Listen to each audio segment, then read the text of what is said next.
Good evening, sir. Good evening, classmate. This is the report of Group 4. 1973, Constitutional Authoritarianism. In 1965, Ferdinand E. Marcos was elected president, and in 1967, Philippine Congress passed a resolution calling for a constitutional to change the 1935 Constitution. Marcos won the re-election in 1969 in a bid boosted by campaign overspending and use of government funds. Election of the delegates to the Constitutional Convention were held on November 20, 1970, and the convention began formally on June 1, 1971, with former President Carlos P. Garcia being elected as convention. Unfortunately, he died and was succeeded by another former president, Diosdado Macapagal. But who is Ferdinand E. Marcos? Si Ferdinand E. Marcos ay napakatalino at isa sa mga pinakamayaman noong kapanahunan nila. Ang yaman ng pamilya Marcos ay mula sa pagiging abogado nito, sapagkat ang kanilang kliyente ay ang pamilyang Talyano, na di umano ang nagmamayari ng Pilipinas noong panahon. Bata pa lamang ito nang maakusahan siya sa kasong murder, subalit hindi siya kumuha ng abogado upang mapagtanggol ang kanyang sarili. Bagkus siya mismo ang nagtanggol sa kanyang sarili at naipanalo naman niya ito. Carlos P. Garcia was elected the President of Constitutional Convention, ngunit sa masamang palad ay pumanaw ito. Kaya ang pumalit sa kanya ay ang Vice President na si Diosdado Macapagal. Diosdado Macapagal ang President who worked to suppress graft and corruption and stimulate the Philippine economy. So dito na part, sinasaad dito kung kailan si Marcos nahalal bilang Pangulo at nagpasa ng mga resolusyon na nanawagan para sa isang konstitusyon na baguhin ang 1935 na konstitusyon. At nakasaad rin dito ang dating Pangulo na si Carlos P. Garcia na sa kasamaang palad ay namatay. At bilang kapalit nito ay hinalinhin si Diosdado Macapagal bilang kapalit nito.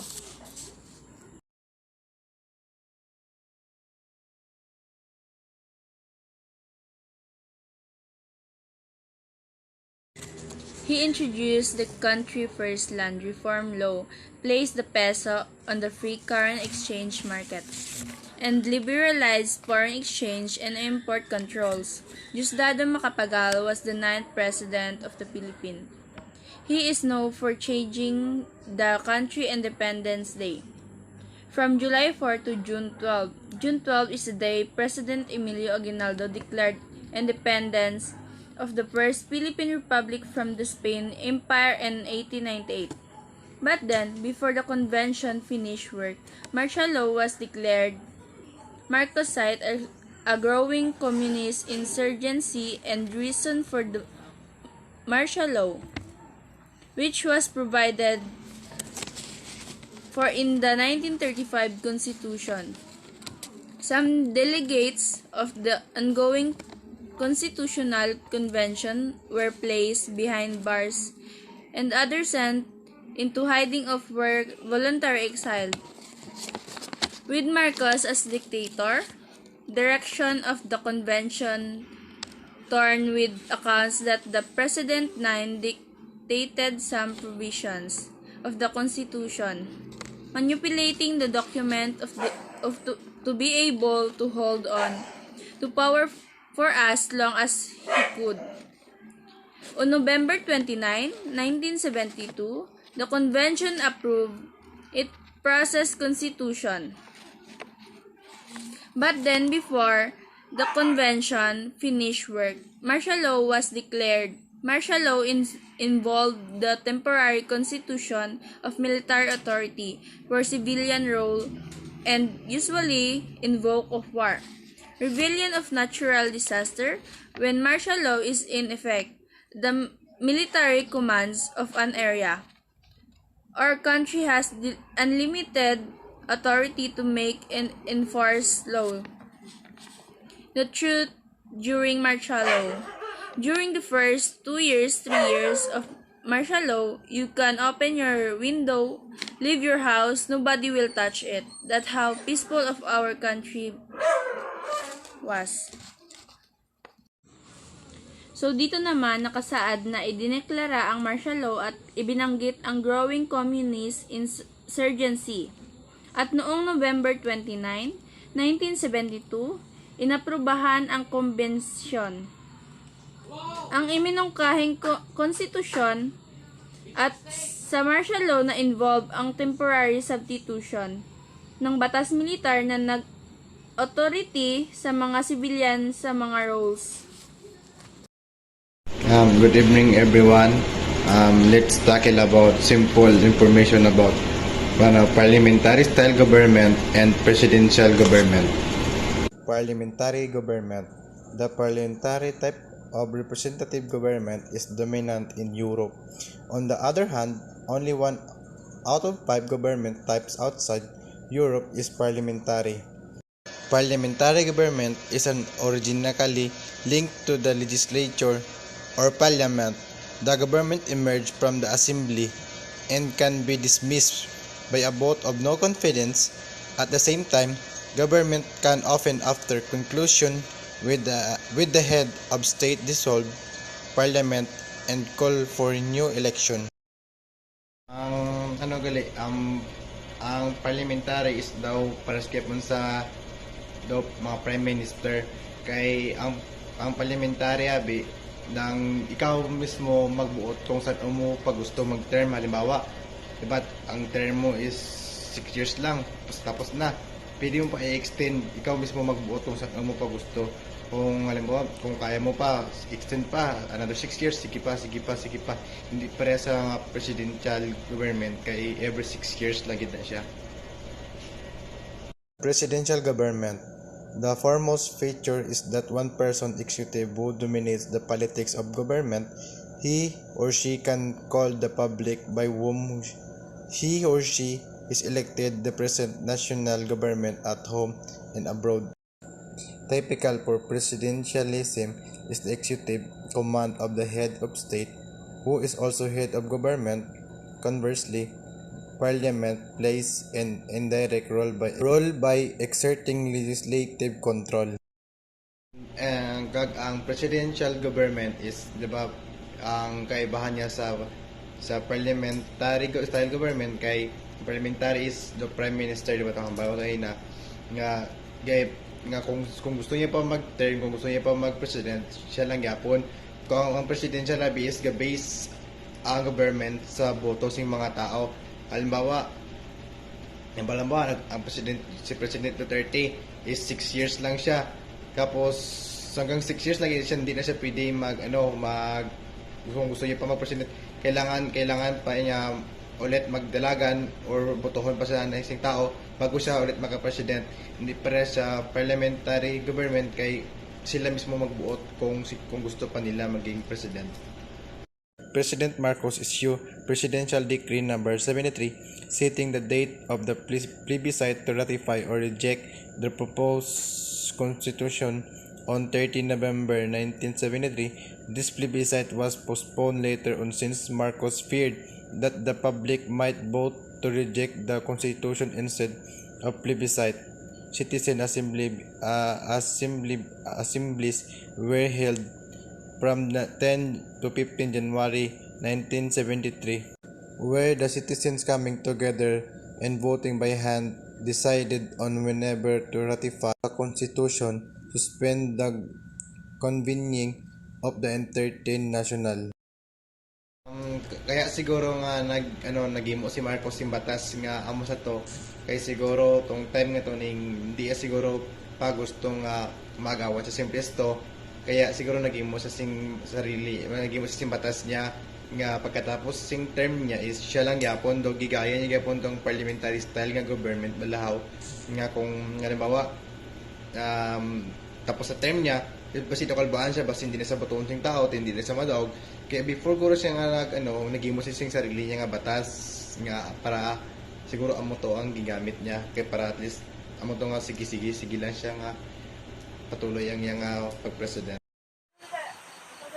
To be continue our report, so this time we continue our reporting in this part. So, the Constitution was amended several times in the year of 1976. Citizens assembled in once again to decide to allow the continuation of March, as well as approve the amendments.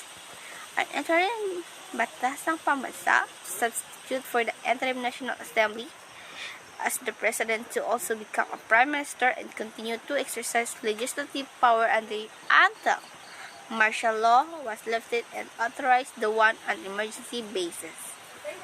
An overwhelming majority would ratify further accidentally. In the year of 1980, the retirement age of members of the is extended to 70 years. In the year of 1981, the parliamentary system was formally restored, modified. A small group of military rebels attempted to stage a coup, but failed.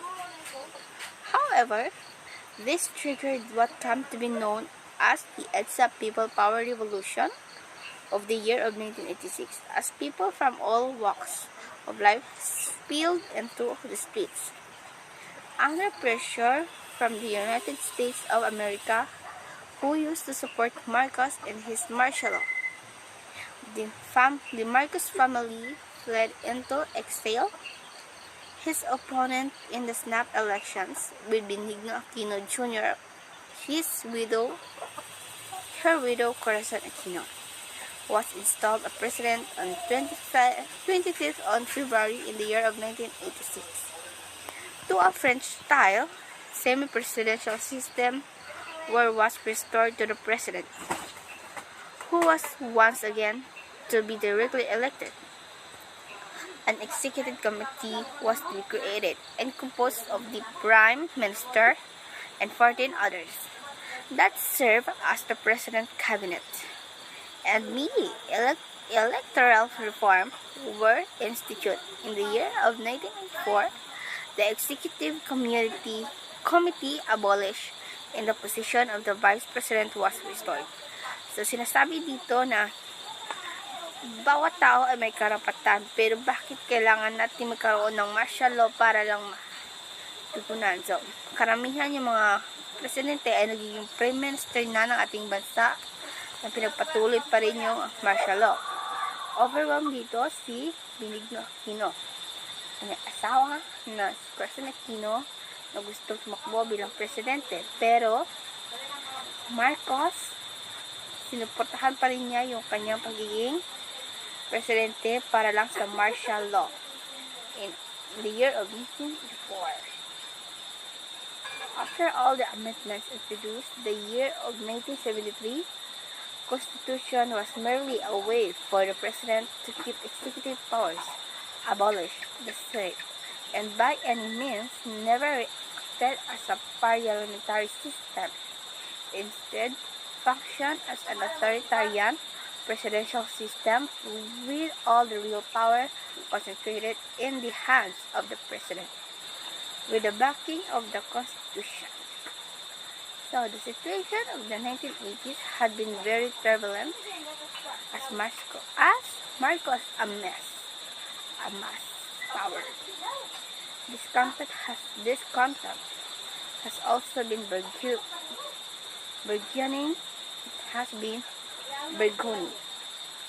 The tide turned swiftly a win in August 1983. Benigno Aquino Jr., opposition leader and regarded as the most credible alternative to President Marcos, was assassinated while under military escort immediately after his return from exile in the United States. There was a widespread suspicion that the orders to assassinate Aquino came from the top levels of the government in the military. This event caused the coming together of the nonviolent opposition against the Marcos authoritarian regime. Marcos was then forced to hold and snap So, election a year early and said elections were marred by widespread fraud.